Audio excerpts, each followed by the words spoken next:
On today's show, we've got an inside look at Justice League No Justice, which sets up some huge changes for DC heading into the summer, so get ready for DC All Access.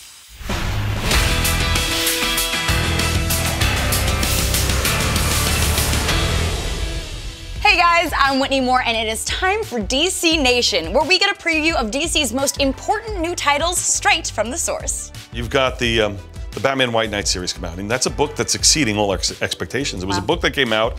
It was a passion project by Sean Murphy, and I love Sean's stuff. I've been watching him work and grow here at DC for a number of years, from Vertigo Times to taking on projects with DCU. Very distinctive style, a very clear sense of what he likes to do and the types of stories he likes to tell, very clear vision on it.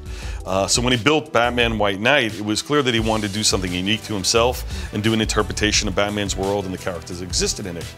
And we were very supportive of it, but what caught us all a little off guard was how well it played to the rest of the world and to the rest of the audience. Because sometimes when you reinterpret characters, people get frustrated because it's not exactly what they thought, or they might not recognize them. But Sean found that right line to walk down and found a way to tell these stories and show these characters in a way that has really excited us. A book has been extraordinarily successful for us. We've gone back to press almost on every single issue of that. So it shows growth as it's going on. And what Sean Murphy's done is something that DC used to do, which is similar to the old Elseworlds. Elseworlds was very popular in the day because you got these very clear, distinctive, alternate interpretation, alternate visions of our characters that really allowed people to see them in a new way and expand them in a new way. And Sean's doing a little bit here. What's also interesting is that we're sort of doing that with our young adult line. With all our young adult books, they're taking the core conceit of who our characters are, but reinterpreting them. So maybe that might be some of my favorites coming up in the young adult stuff coming out. Because I've seen some of the things these guys are doing, and I'm excited by how those books are coming. But also today, I'm a longtime fan of the hanna-barbera characters. Everybody knows that's one of my crazy, silly passions. You know, and we were laughing the other day. I was with Tom King, and we were joking over the fact that he got an Eisner nomination for Batman Elmer Fudd, which everybody considers a work of art, and I just think it's Batman Elmer Fudd.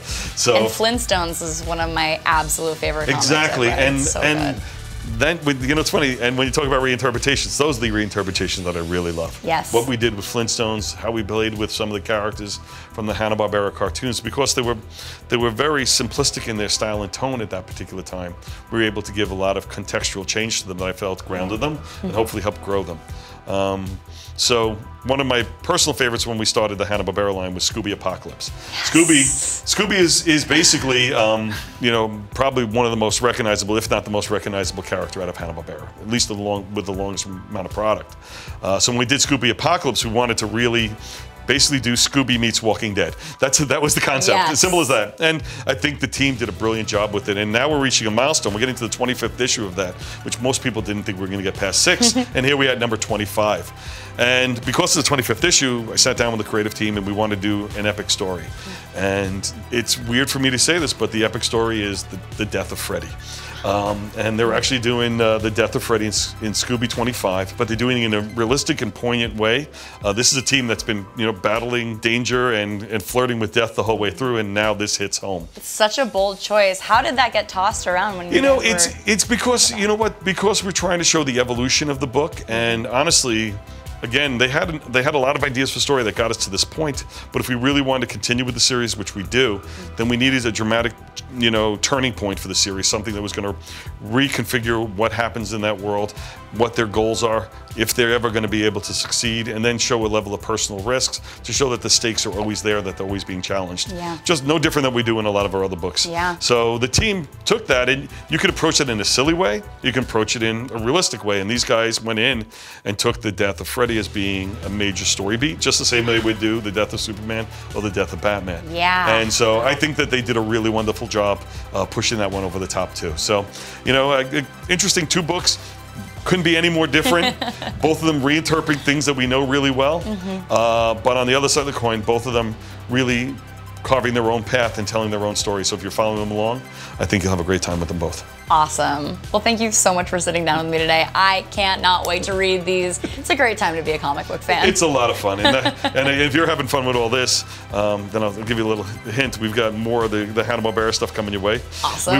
We went down, and so the end of the month you'll see some more specials with other characters that we haven't visited before. So yes, a lot of fun I can't wait. Yeah. Okay. Awesome. Great. Those are some essential books to add to your pull list, and here is a roundup of DC's new releases this week.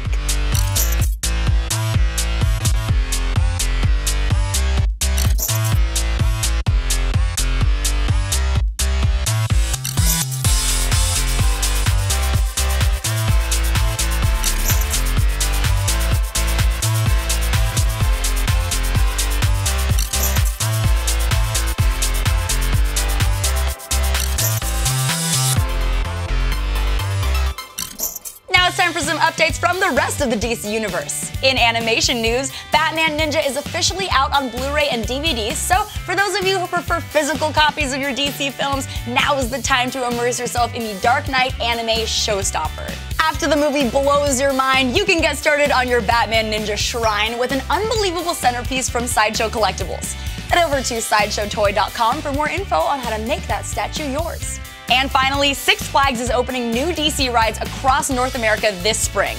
Look out for Harley Quinn Spin Sanity at Six Flags New England and Six Flags Over Texas, Cyborg Cyber Spin at Great Adventure in New Jersey, new Wonder Woman coasters in San Antonio and Mexico, and Harley Quinn Crazy Coaster at Discovery Kingdom in California. The biggest DC thrills of the spring are at Six Flags. That's the news for now, but don't go anywhere. We will be right back after Panel of the Week. Justice League No Justice spins out of the finale of Dark Knight's Metal and completely redefines the lineup of DC superhero teams. We've got co-writer Joshua Williamson here to tell us everything we need to know about DC's latest comic book event. So Justice League No Justice is an event that we are doing in May. It's me, Scott Snyder, James Tynion, and Francis Manapul, and we're basically doing this big event book because at the end of Metal, something really big happens and it changes the fabric of the DC universe. And a big part of that is there's these new cosmic giant gods who are coming. And Brainiac is actually nervous about these gods that are coming, and he needs help. He needs help saving Kolu. And so he comes down to Earth, and he grabs the Justice League, and he's like, right now, I need your guys' help. But here's the problem. You guys always fight in these predictable formats. I'm going to tell you how you can make the best of this, how you can be the best teams possible. And so Brainiac comes down. We've been using the term Moneyball, but he comes down, he moneyballs a team, he forms 4 new Justice League teams, and he sends them off into space to basically save Kolu. So with the end of Metal leading into No Justice, all these new books do spin out of it, and a lot of things that happen in No Justice have a major impact on the DC universe and a lot of the characters. And part of it is like some of those relationships that are formed we haven't seen before during No Justice, that's going to spill out into other books. So like with Scott Snyder's Justice League, going into James Tynion's Justice League Dark. You see Wonder Woman is on that team. That's partially because of No Justice. And then the book that I'm doing, which is Justice League Odyssey, spins out of that because of some of those ramifications. Some of the things that happen during No Justice create such a big impact on the cosmic side of the DCU that the Justice League knows they need to form a team to be out there and deal with it. Each one of the rosters is sort of a really odd assortment. You have sort of Team Wisdom is Cyborg, Flash, the Atom, Harley Quinn is on this team, and so is Damian, right? And it's like these really weird assortments. But then you have Team Mystery, which is Superman, Sinestro, Starro, and Starfire's on that team. Like, these teams get really nutty. But that's the thing, we wanted to create, with Justice League No Justice, we wanted to create different combinations you've never seen before. Like, there's a part in one of the preludes where Robin is throwing a Batarang with the Atom on it, and the Atom gets bigger, and he causes the Batarang to get bigger, and it slams into a robot. And there's this part where Superman grabs Starro and spins him around and throws him. It's awesome. We wanted to create these different combinations, but on some levels, we wanted to create things that were different dynamics you hadn't really seen before. So you have scenes where like Martian Manhunter and Lex are having these very like intellectual conversations about what they're up to. There's a scene where like Lobo and Beast Boy, who kind of form this weird connection about letting the beast inside loose. So we were just trying to create these different combinations of these characters, but it's really been a lot of fun. That's it for this episode, but remember that you still have time to enter to win our Harley Quinn and Superman themed prize pack of collectibles and comic books. For your chance to win, visit dccomics.com/watchandwin and fill out the form with your information. It's so easy, even your roommate who tried to make a grilled cheese by putting cheese directly on a grill could do it. Good luck, and we'll see you next time.